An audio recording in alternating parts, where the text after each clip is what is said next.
गुरु प्यारे साध संगत जी, आप सभी को प्यार भरी राधा स्वामी जी। प्यारे साध संगत जी, चलिए हम अपने माँ ग्रंथ को कंटिन्यू करते हैं और आज का अपना शीर्षक है बड़े महाराज जी का एक माँ की तरह ख्याल रखना। प्यारे साध संगत जी, बड़े महाराज जी अपनी अगाध भक्ति, असीम करुणा और अनुपम दया के साथ संगत पर अपार मेहर बरसाने वाले विख्यात और आदरणीय संत थे। वे देश विदेश के अनगिनत जीवों के लिए कष्टहर्ता और जीवनदाता थे। इतनी विशाल संगत होने के बावजूद उन्होंने प्रत्येक श्रद्धालु के सिर पर स्नेह से स्पर्श कर उनके जीवन की पीड़ाओं को हरने का दिव्य कार्य किया, जिससे हर एक शिष्य के जीवन में नई रोशनी और खुशियां जगमगा उठी।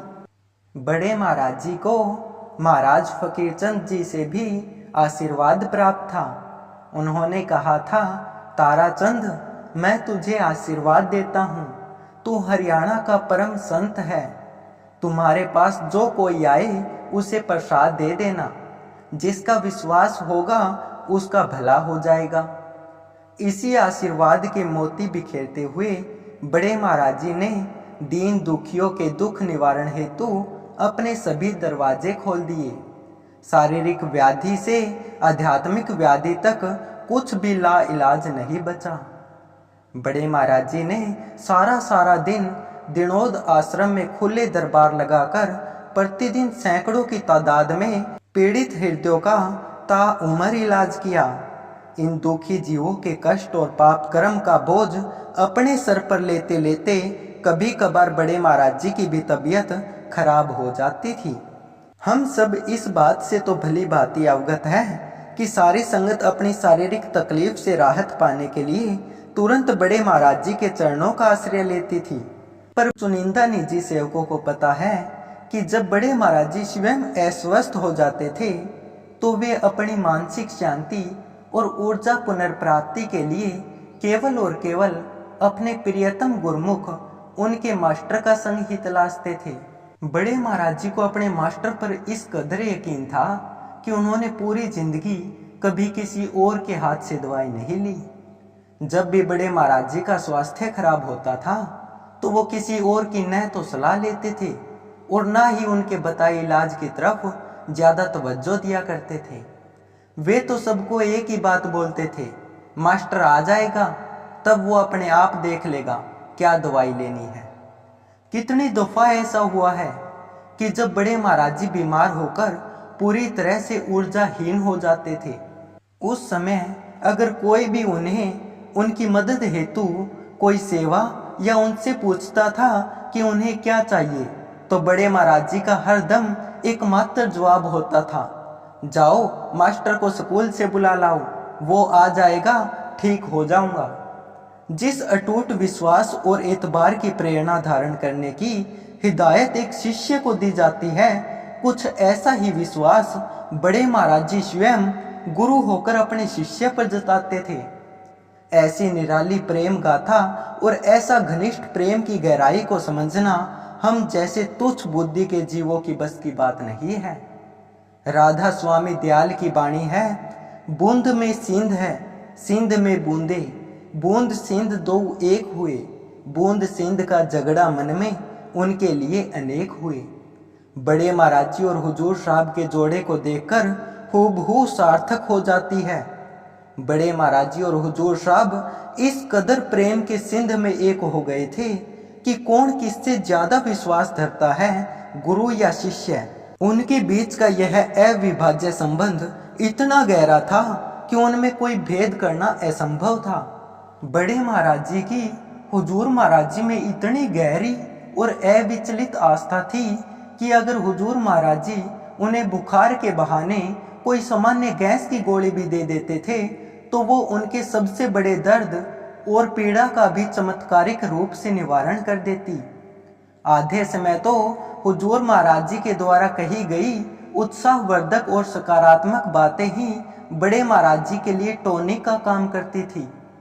चाहे बड़े महाराज जी की सेहत कितनी ही खराब हो, हुजूर महाराज जी ने कभी भी उनको नकारात्मक विचार नहीं दिए। जब भी बड़े महाराज जी की सेहत और मनोबल थोड़ा ढीला दिखता था तो हुजूर साहब उनको देखकर ऊर्जावान ख्याल देते हुए बोलते थे, आपको कुछ भी नहीं होगा, चलो नीचे संगत के पास चलो, उनके साथ बैठ जाओगे तो अपने आप ठीक हो जाओगे।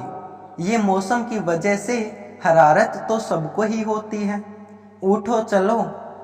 प्यारी साध संगत जी, एक बार की बात है, हुजूर साहब स्कूल गए हुए थे। वहीं आश्रम में उनके जाने के बाद बड़े महाराज जी को काफी तेज बुखार चढ़ गया। उनके शरीर में इतनी थकावट हो गई कि उनके अंदर खड़े होने की ताकत भी नहीं बची। इसलिए बड़े महाराज जी कमरे के बाहर छत पर खाट बिछाकर आराम करने लगे। बड़े महाराज जी की तबीयत बिगड़ते देख आश्रम में अन्य 5 से 6 सेवादार उनके पास खाट के चारों तरफ बैठकर उनके हाथ पैर दबाने लगे। वे आपस में विचार विमर्श करने लगे और बड़े महाराज जी को अलग अलग सुझाव पेश करने लगे। कोई बड़े महाराज जी को नई बीमारी का नाम बता रहा था कि आपको तो ये हो गया है, तो कोई उसका इलाज बता रहा था। कोई भिवानी से आश्रम में डॉक्टर को बुलाने की कोशिश कर रहा था, तो कोई उनको रोहतक मेडिकल में तुरंत दाखिल होने का विचार पेश कर रहा था। इतने उदासीन माहौल में बड़े महाराज जी की भी हिम्मत टूटती नजर आ रही थी।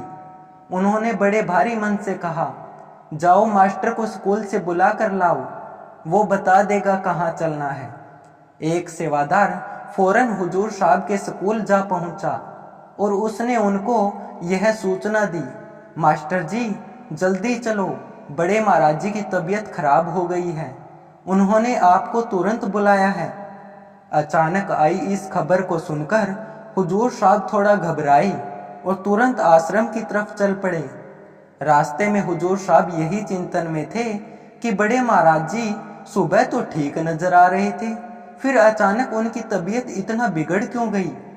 उन्होंने फिर निष्कर्ष निकाला कि शायद पीछे से कोई ऐसा जीव दर्शनों के लिए आया होगा जिसके कर्म बहुत ही भारी होंगे और बड़े महाराज जी ने उसका सारा पाप का बोझ अपने सर पे ले लिया। बस फिर इसी आत्मचिंतन के बाद हुजूर साहब थोड़ा चिंता मुक्त महसूस करने लगे। जब हुजूर साहब आश्रम में छत पर पहुंचे तो उन्होंने बड़े महाराज जी को चारों ओर से सेवादारों के उदासीन चेहरों के साथ घिरा पाया। लोगों के हुजूम को देखकर हुजूर साहब एकदम से प्रकोप से बोले, क्या हुआ, इधर सबने ऐसे क्यों मजमा लगा रखा है। बैठे सेवादारों ने भी उनको पलटकर जवाब दिया कि दिखता नहीं है बड़े महाराज जी की तबीयत कितनी खराब है, इनको अस्पताल ले जाना पड़ेगा। हुजूर साहब फिर बड़े महाराज जी के करीब गए और एक नज़र उनके चेहरे पर डाली, फिर हथेली पकड़ी और अपनी घड़ी की तरफ देखकर उनकी नब्ज देखने का प्रयास किया। थोड़ी देर बाद हुजूर साहब एकदम से सब पर गुस्सा करते हुए बोले, कुछ भी तो नहीं हुआ है महाराज जी को, खाम खां बात का बतंगड़ बना दिया, कोई बुखार वगैरह नहीं है, ब्लड प्रेशर भी एकदम सही है, चलो सब नीचे चलो, यहाँ कोई नहीं दिखेगा। सब सेवादार जब उठ कर चले गए तो हुजूर महाराज जी ने बड़े महाराज जी को बड़ी विनम्रता से आश्वासन देते हुए कहा, महाराज जी आपको कुछ भी नहीं हुआ, थकान की वजह से आप में कमजोरी आ गई है, मैं कनाडा से लाई हुई दवाई दे देता हूँ, उसको लेते ही ठीक हो जाओगे। हुजूर साहब द्वारा प्रेम से कही यह 2 लाइनों को सुनते ही बड़े महाराज जी में अचानक एक नई ऊर्जा का संचालन हुआ। सुबह से खाट में लेटे हुए बड़े महाराज जी एकदम से उठ खड़े हुए। खड़े होते ही उन्होंने गुस्से में अपना दर्द अपने मास्टर को बयां किया। उन्होंने उनको बताया, इन सब ने सुबह से मुझे पागल कर रखा है, कोई कुछ कहता रहा तो कोई कुछ, मुझे रोटी का एक टुक तक भी खाने नहीं दिया। हुजूर साहब फिर अपने कमरे में घुसकर एक साधारण बदन दर्द की दवाई लेकर आई और उसको बड़े महाराज जी को चाय के साथ दे दी।